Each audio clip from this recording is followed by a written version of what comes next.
General, permita-me, aí começou a sua discórdia com Jonas Savimbi? Claro que houve vários episódios em que, por exemplo, eu já tive casos em que dão-me uma ordem. Aquele indivíduo e aquele indivíduo devem ser eliminados. E eu nunca eliminei. Eu preferia falar com essas pessoas, compreender exatamente o que se passava, porque às vezes eram só intrigas. Num território que fica a posição mais próxima das forças do governo eram 300 quilômetros. Como é que aquelas pessoas podiam ter contato com o inimigo? Portanto, eram todas informações que precisavam ser analisadas corretamente. Na altura, eu recebi ordem para... Eu estava de passagem para eliminar e eu achei que não devia. Deixa-me só saber aqui, agora que o general falou de livros. General, depois das dificuldades que já enumerou e dos livros que teve de ler para ter as informações certas e as informações que merecia, como é que estes episódios moldaram ou influenciaram para marcar a sua personalidade? Penso que cada livro é sempre... Cada livro, os livros que nós escolhemos, por exemplo, as obras escolhidas no Mao Tse-tung exerceram uma influência muito grande. Eu já era muito amigo da leitura. O Nelson sabe muito bem que quando nós viajávamos, enquanto os meus colegas jogavam cartas, eu estava sempre a ler. Portanto, a leitura faz parte da minha natureza. Eu também era o único a quem Jonas Savimbi me prestava livro para levar por um ano, por exemplo, Clausewitz, da Guerra de Clausewitz e outras obras de Napoleão, os livros de Giap, etc. Tudo que era ciência militar, eu estudava e cada um deles dava-nos um exemplo, dava-nos uma ideia daquilo que devia, o que era melhor em quaisquer circunstâncias. Tive sempre coragem de dizer aquilo que eu achava correto. Eu, num conjunto de quadros, ainda alguns estão vivos hoje, quando houve a decisão, Jonas Savimbi mandou-me chamar em 81, fevereiro de 81, para eu ir coadjuvar o general, o engenheiro Chitunda, Jeremias Chitunda, nos Estados Unidos. E depois, quando cheguei a Jamba, havia o episódio das bruxas, que se chamavam bruxas. E na reunião havia a cúpula do partido. A cúpula do partido era constituída por 9 pessoas.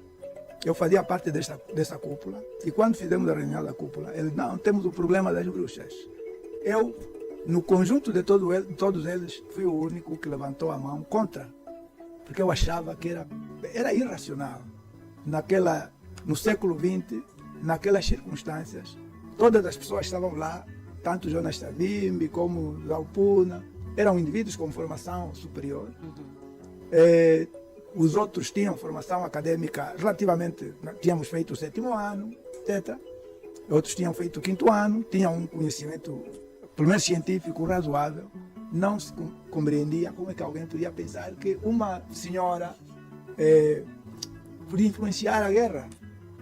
Havia alguma coisa que não estava a ser bem feita e que podia ser corrigida. Não dependia de uma... Eu disse na reunião, aquelas senhoras, a esposa do velho Kahane, a esposa do tio Cassese,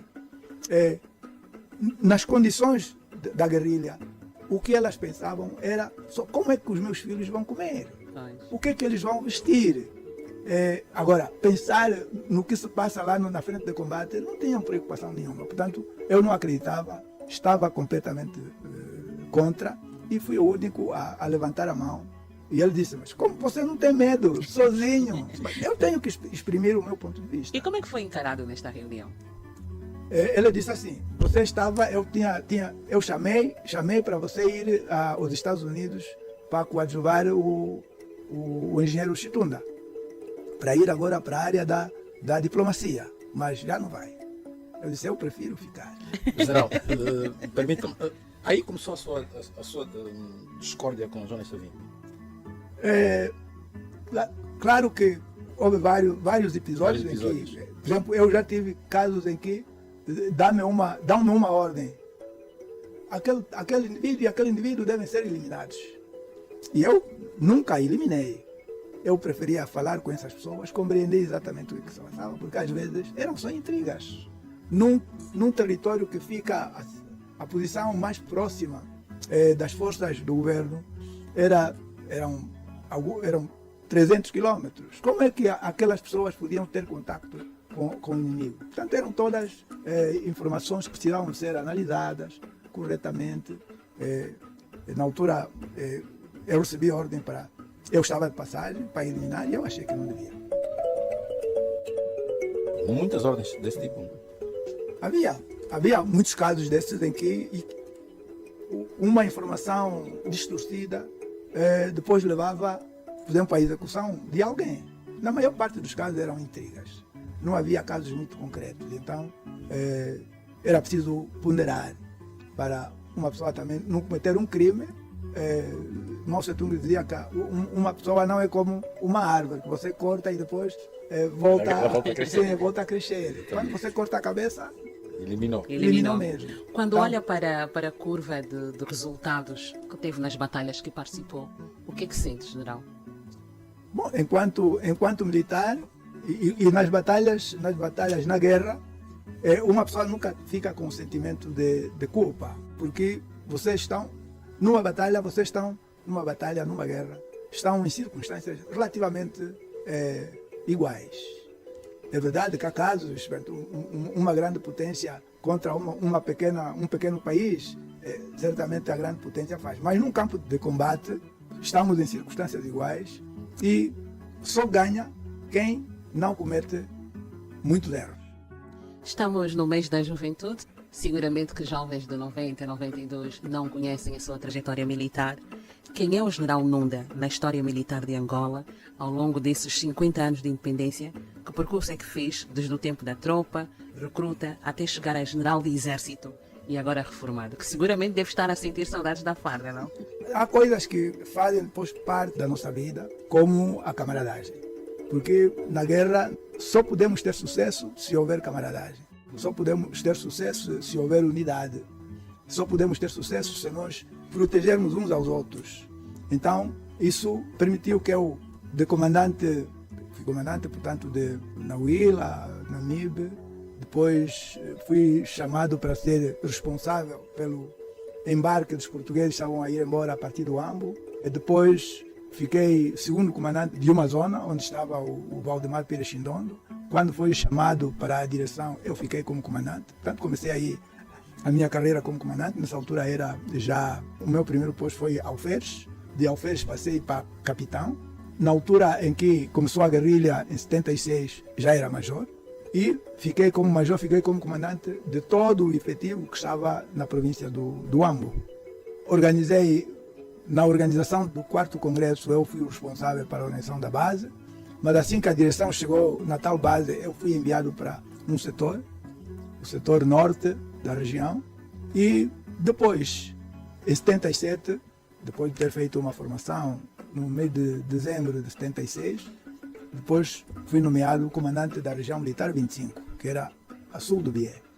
Da região militar 25, fui para comandante da região militar 41.